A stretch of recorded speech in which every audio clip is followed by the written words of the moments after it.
We uncovered the elephant ears and picked up the leaves and chopped up the rest with the mower. And looky here, got the Thailand giants coming up, and there are stems coming out of stems. You can see where they were cut, and they're looking good. Yes.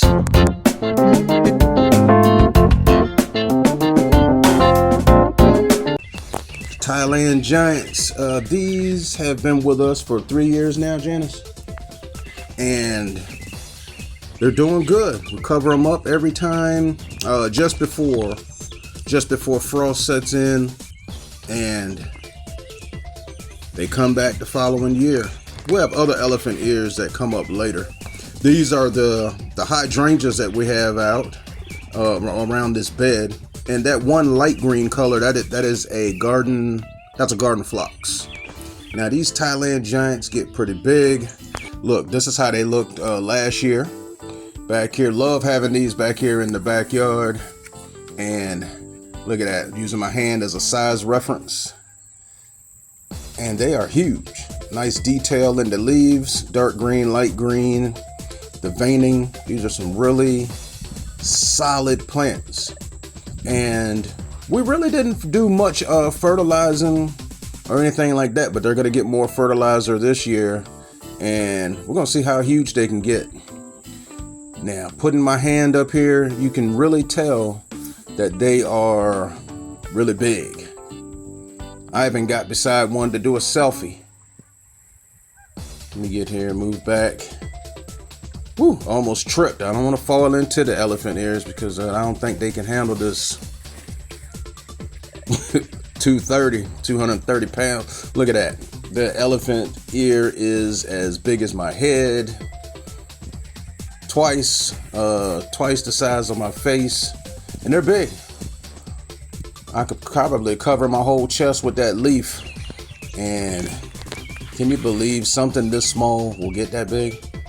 Our hydrangeas are out here. I don't have the tag, but these are the ones that can handle sun, and they're going to be showing off on the perimeter of this bed. Petunias. Yes, these are nice and healthy. We checked them for pest, and it looks like there's 4 pots sitting here, but actually there are 16 flowers.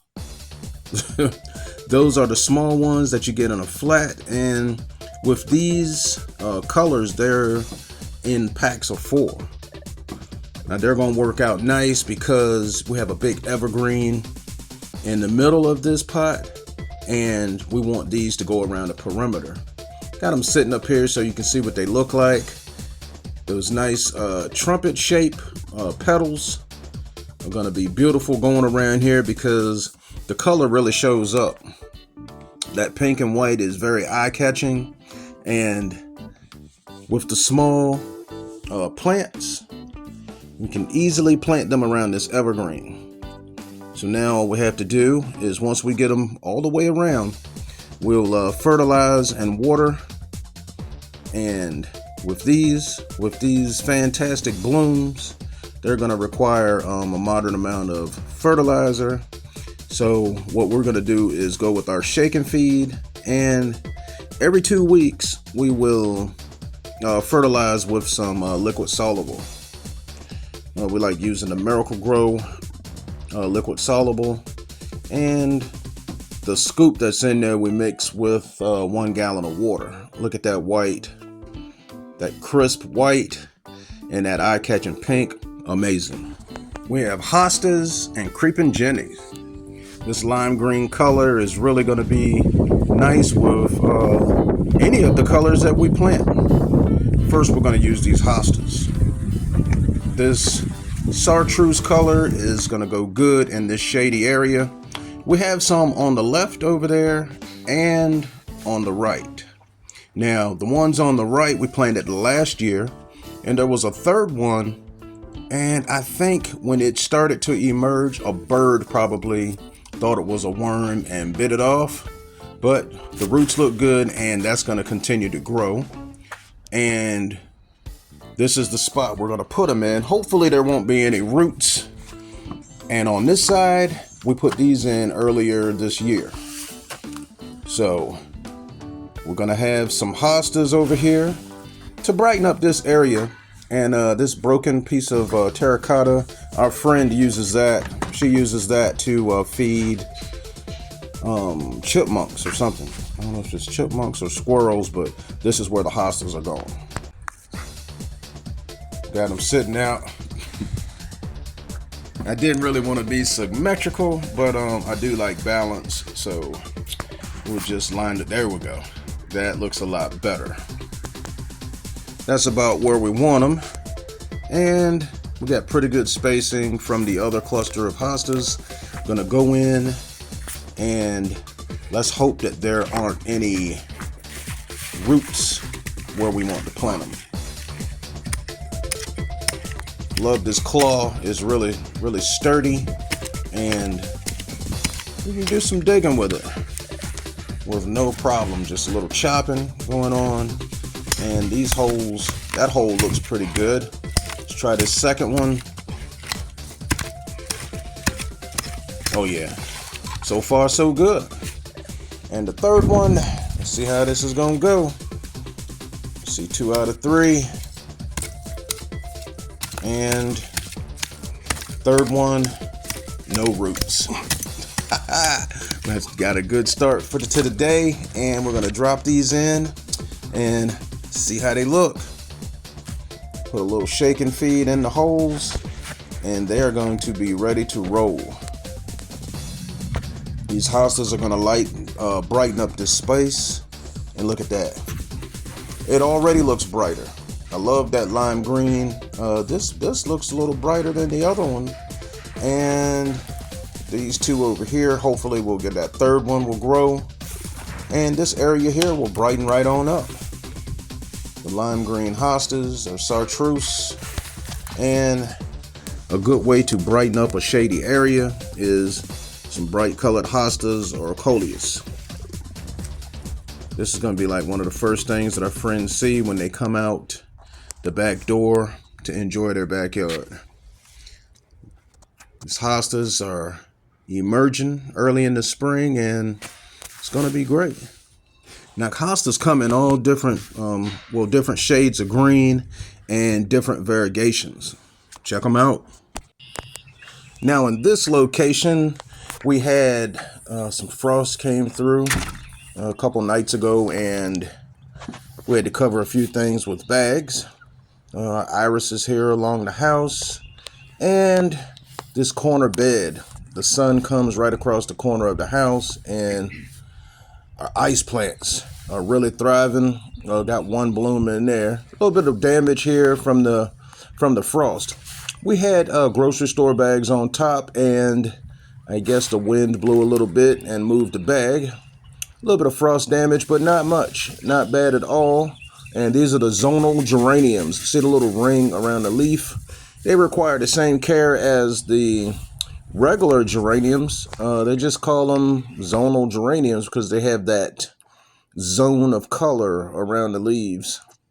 We have some pink geraniums here. Looking good, of course. A little bit of petal on the leaf here. I guess that petal just fell off or blew off. I'm going to get that off of the leaf because it will lay there and rotten that leaf out. And we're going to check out the geraniums and do a little maintenance and plant them in pots.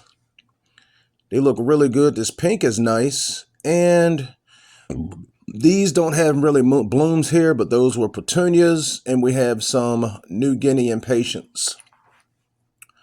These geraniums are going to look good in the pots outside of the gate on both gate entrances. And she's going to go through and clip out the burnt leaves and any leaves that are laying on the soil. We want some airflow under there. And we don't want the rotten leaves to rot out the rest of the plant. The soil looks like it's still moist. And we got to go ahead and get these planted because the pots that they're in are kind of small.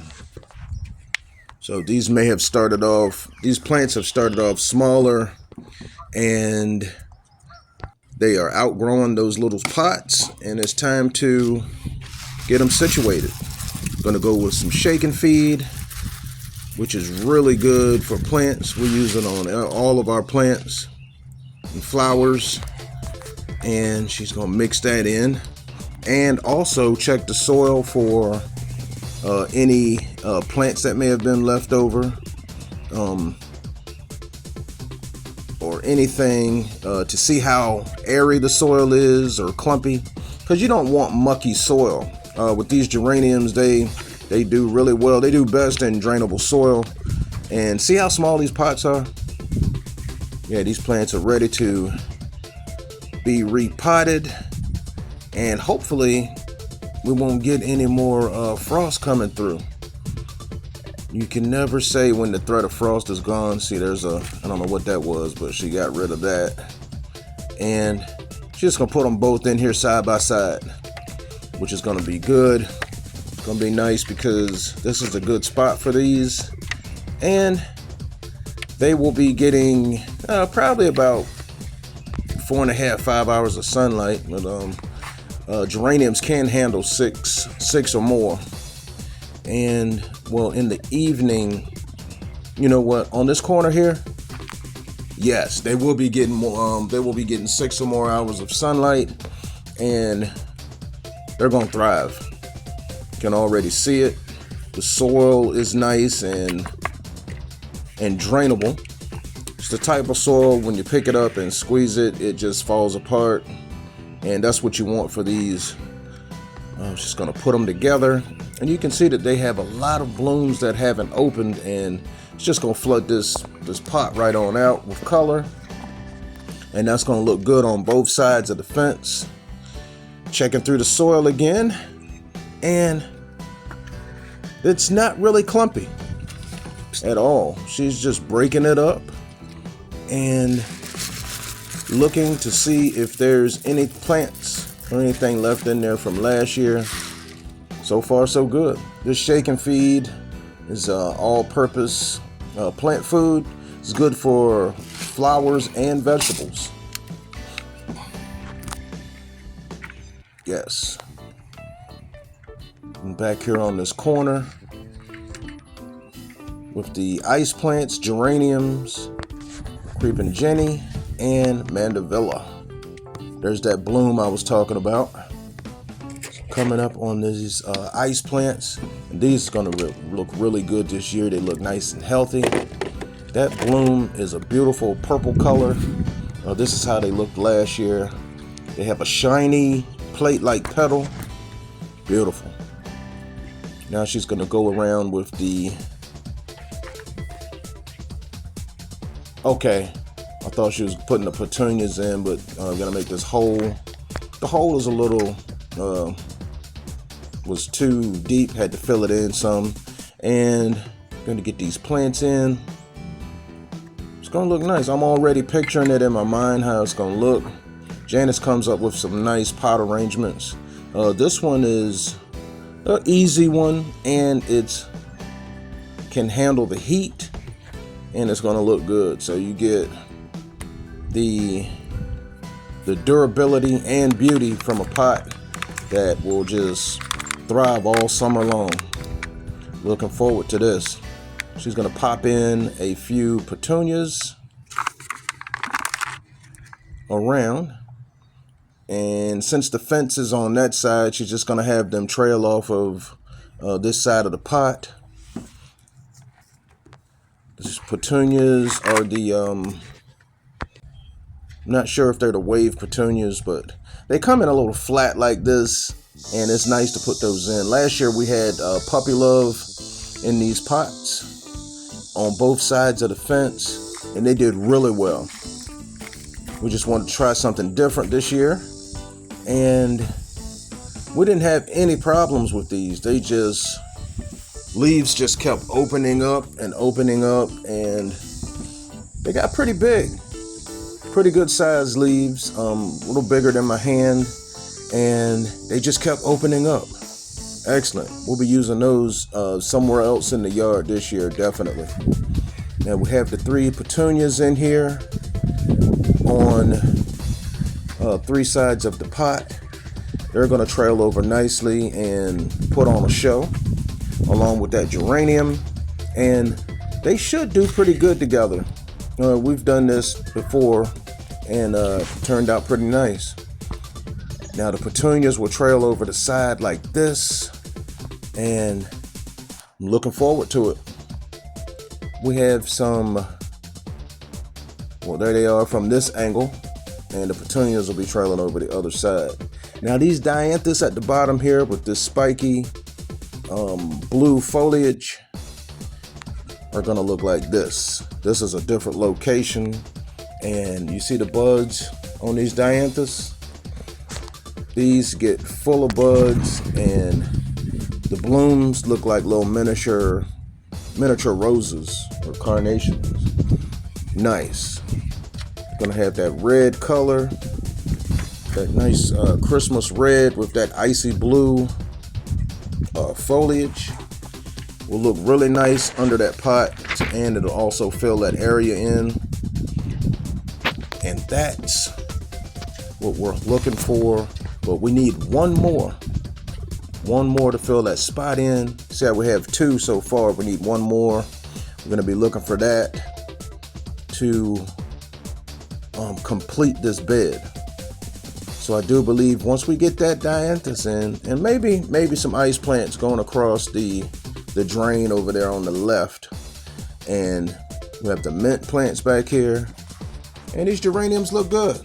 And we can also, I like that you can see them from the other side of the fence.